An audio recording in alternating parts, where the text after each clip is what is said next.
welcome back to my channel. Today I'm going to be reviewing and doing a wear test on the Clinique Beyond Perfecting Foundation. This is supposed to be a concealer and a foundation in one, so will save me so much time in the morning for those lazy days. If you are interested in finding out how this performs throughout the day, then please keep watching. Okay, so let's have a look at the product itself.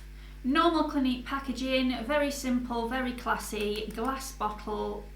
Not so robust if you drop it, but I've never dropped one of these before, so I don't know if this would smash all over the place, but it's definitely a very classy bottle. When we open the bottle, there is no pump.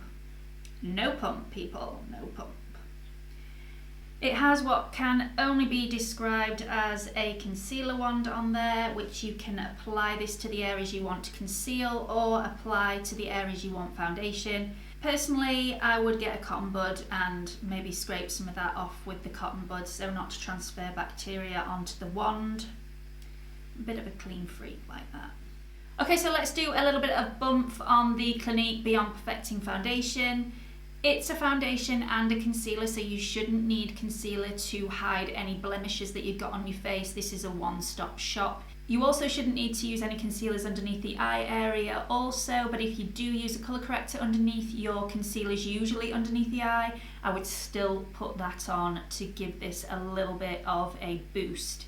This is £28 and you get 30 mils, so it's the normal amount to get, and it's actually quite cheap for a higher end foundation. It comes in 28 shades, which you would think was really decent. I thought it was really decent, and then I had a look at the colour chart and it really does concentrate on fair to medium skin tones. If you've got a dark skin tone, really there are only 4 shades, which I don't think is very good or wide enough spectrum at all, so Clinique need to do a little bit better on that. It says it's a lightweight formula. It also says it's moisturising without being pore clogging, which will be amazing for me because I suffer with really bad skin congestion depending on what products I use. So if this is non-pore clogging, it's definitely a thumbs up from me. It's also suitable for all skin types, so this will be interesting to see how it applies and lasts on my oily zones and also on my dry areas on my skin.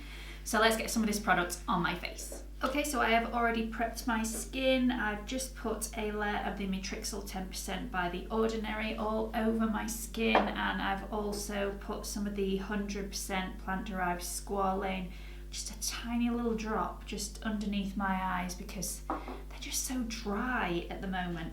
First, before I put this foundation on, because this is supposed to be a lazy day foundation, I'm just going to put a little bit of my MAC Prep and Prime in Bright Forecast underneath my eyes, which I would usually put underneath a concealer, but because I'm hopefully not going to be putting concealer on today, because this is a foundation and a concealer all in one, I'll just put this on first just to help cover the under eye circle. Okay, so I've got the shade 1 Linen. Just gonna dot that on my skin using a cotton bud. I really don't like, wow, this is very thick.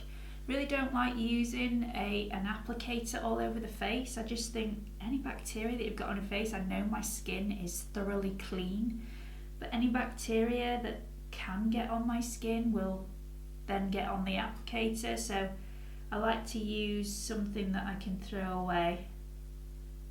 Just gonna go over any of the areas I want to conceal as well. This is really thick.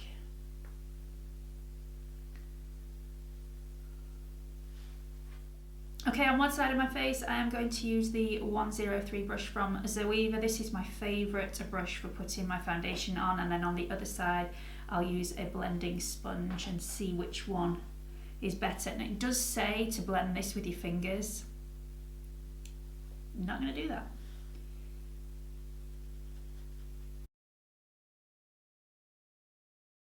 This is definitely a decent coverage. Pretty decent. Let's use the blending sponge on the other half.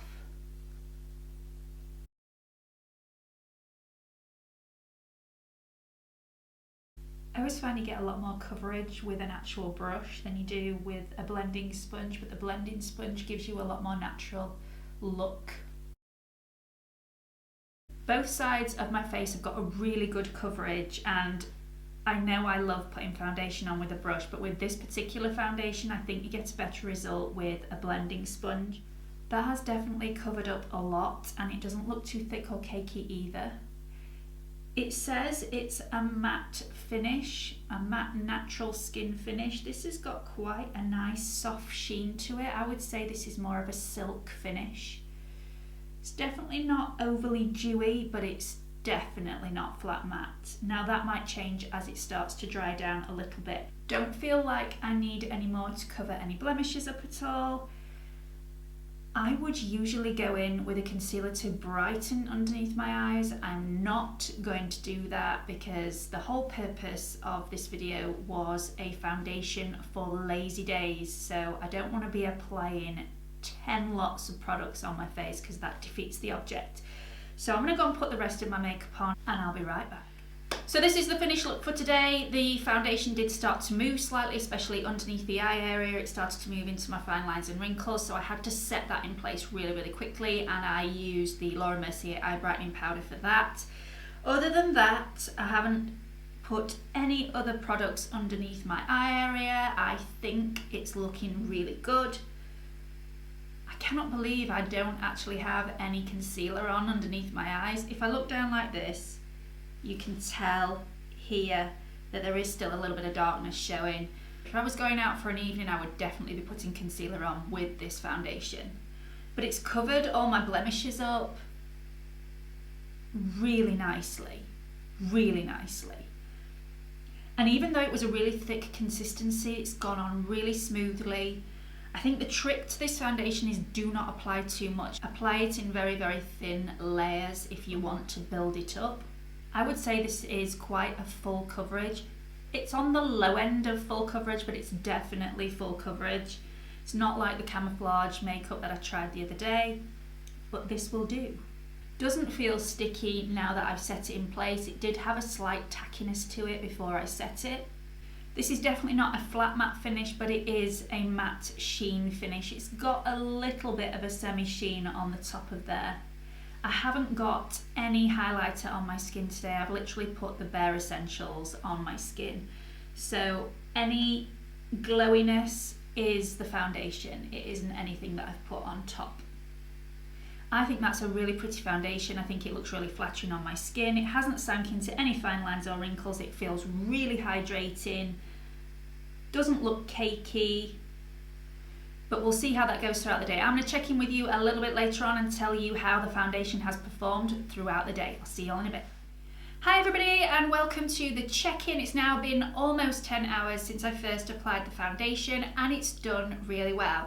If you are a regular to my channel, you will know that I don't particularly like matte foundations, and the reason why is that they usually have oil control in there, which if you've got any dry skin on your face, just sucks the life out of your face and makes it really dry. Now this is a matte foundation, and it's a matte foundation like no other that I have ever tried. It's not perfectly matte, it's not got a velvet matte appearance to it, it's not got a flat matte appearance to it. It's more like a semi-sheen finish, so there is a little bit of glow coming through this, but a lot of it is matte. But because of the semi-sheen coming through, it doesn't have any oil controlling properties in there, so it doesn't dry out the skin. In fact, it's quite hydrating. So all my fine lines and wrinkles that would usually be exaggerated with a matte foundation, I mean, I still have the fine lines and wrinkles, but they're less evident with this foundation, and it's definitely not dried my skin out at all. Underneath my eyes, which are extremely dry at the moment because I started to use a new moisturiser which had a retinoid in there, which has not suited my skin at all, so I've had to stop using that. But it doesn't even look really nasty underneath my eyes, which most foundations would do at the moment.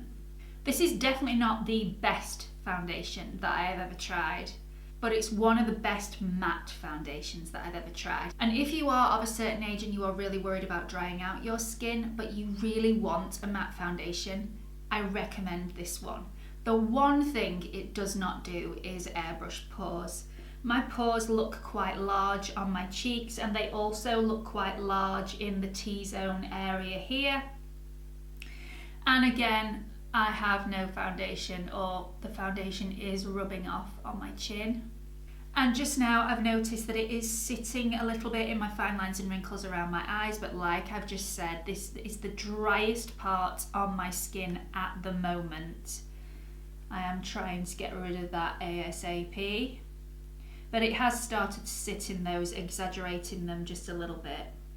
Like I said before, this foundation does move immediately after you've put it on, and it will try and get into every single fine line and wrinkle that you've got, so it definitely needs setting. Underneath the eye area, I set it with the Laura Mercier Eye Brightening Powder, and everywhere else I use the RCMA Setting Powder, which is a brilliant buy. I think it's about £6 and you get 3 ounces worth of product, which is about 15 times the normal amount that you would get in a setting powder, so it's definitely worth it, and it's so finely milled, it's brilliant. I don't feel like the foundation is emphasising or sitting in any dryness. It doesn't look cakey anywhere. I am quite impressed. So just to sum this up, this is not my favourite foundation of all time. It never was going to be. It's got a matte finish and I prefer more of a dewy finish. I think it's more flattering on my skin. So it never was going to be ranking right at the top of my list. It's also quite an old foundation. It's been out for quite a long time, so it doesn't have the bells and whistles of all the other foundations that have been brought out after this. However, if you have more mature skin and you really like a matte foundation, but you don't want the matte foundation to dry the life out of your skin, then this is worth having a go with. If you've got lots of blemishes on your skin or anything that you really want covering up without too much effort, then this is worth a go.